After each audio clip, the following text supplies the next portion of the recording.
ଚାଲି ଚାଲିକି ବି ଆସୁଛ। ତାହେଲେ ଆଜି ଆମେ ଜାଣିବା କଣ ଭେହିକିଲ ବିଷୟରେ। ଭେହିକିଲ ହେଲେ ମାନେ ଯାନବାହନ ବୁଝିଲା। ଯିଏ ଯାତ୍ରୀ ମାନଙ୍କୁ ବୁହେ ଆଉ ଜିନିଷ ପତ୍ରକୁ ବୁହେ ତାକୁ ମାଲବୁହା ଗାଡି, ଯିଏ ଯାତ୍ରୀକୁ ବୁହେ ତାକୁ ଯାତ୍ରୀବୁହା ଗାଡି କୁହାଯାଏ।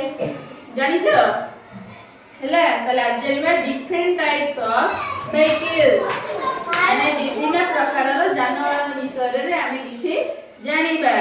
ଶୂନ ଗାଡି ଜାଣିଛ କଣ? କଣ ଶୂନ ଗାଡି କାହାକୁ କୁହନ୍ତି? ଆମ୍ବୁଲାନ୍ସ କୁହନ୍ତି ଶୂନ ଗାଡି? ନାଇଁ, ଶୂନ ଗାଡି କୁହନ୍ତି ସାଇକେଲ କୁ। ବୁଝିଲେ? ଏଟା ହେଲା ଶୂନ ଗାଡି, ତାକୁ କୁହନ୍ତି ବାଇସାଇକେଲ ଆଉ କୁହନ୍ତି ଶୂନ ଗାଡି। ତାହେଲେ କିଛି ଜାଣିବା। ଶୁଣ, ମୁଁ ଗୋଟେ ଚାର୍ଟ ଆଣିଛି, ଆ ଦେହରେ ସବୁ ଅଛି କଣ ବିଭିନ୍ନ ପ୍ରକାରର ଯାନବାହନ ବିଷୟରେ, ଡିଫରେଣ୍ଟ ଟାଇପ୍ସ ଅଫ ଭେହିକିଲ ବିଷୟରେ, ବିଭିନ୍ନ ପ୍ରକାର ଯାନବାହନ। ଏଇଟା କଣ? ଘୋଡା ଗାଡି କି କଣ କୁହନ୍ତି ଇଂଲିଶରେ? କୋଚ୍। କଣ କୁହନ୍ତି? କୋଚ୍।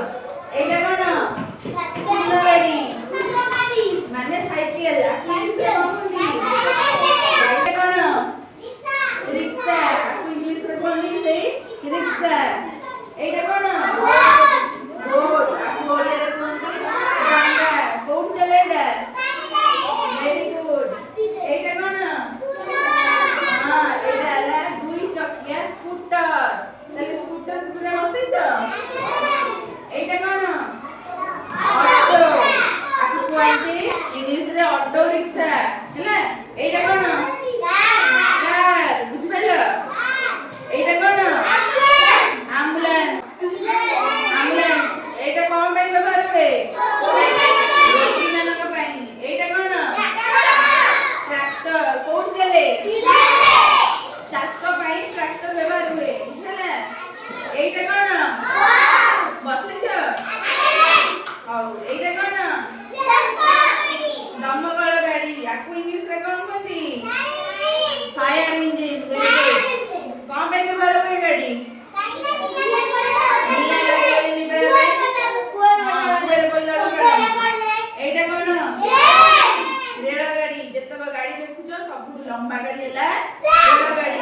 ଟ୍ରେନ, ଆକୁ ଇଂଲିଶରେ କୁହନ୍ତି ଟ୍ରେନ। ଏଇଟା କଣ? ହେଲିକପ୍ଟର, ଦେଖିଛ ତ? କୋଉଠି ଉଡେ? ଏଇଟା କଣ? ଉଡାଜାହାଜ, ଇଂଲିଶରେ କୁହନ୍ତି ଏରୋପ୍ଲେନ। ସମସ୍ତେ କୁହ। ଏଇଟା କଣ? ଶିପ୍, ଆକୁ କୁହନ୍ତି ପାଣି ଜାହାଜ। କଣ? ଏଇଭଳି ଆଉ ଗୋଟେ ଅଛି ବୁଡାଜାହାଜ ହେଲା। କଣ କଣ ଇଂଲିଶରେ? ଶିପ୍। ତାହେଲେ ସବୁ ଜାଣିଲ? ଭଲ ଲାଗିଲା ଏ ଗାଡି ବିଷୟରେ? ସବୁ ଜାଣିଲ ତାହେଲେ ଏ ବିଷୟରେ? ଭଲ ଲାଗିଲା କ୍ଲାସଟା? ତାହେଲେ ଏମିତି ନେକ୍ସଟ କ୍ଲାସରେ ଆହୁରି ବଢିଆ ବଢିଆ କ୍ଲାସ କରିବା, ଭଲ ଭଲ ଜିନିଷ ଜାଣିବା। ବୁଝିଲେ?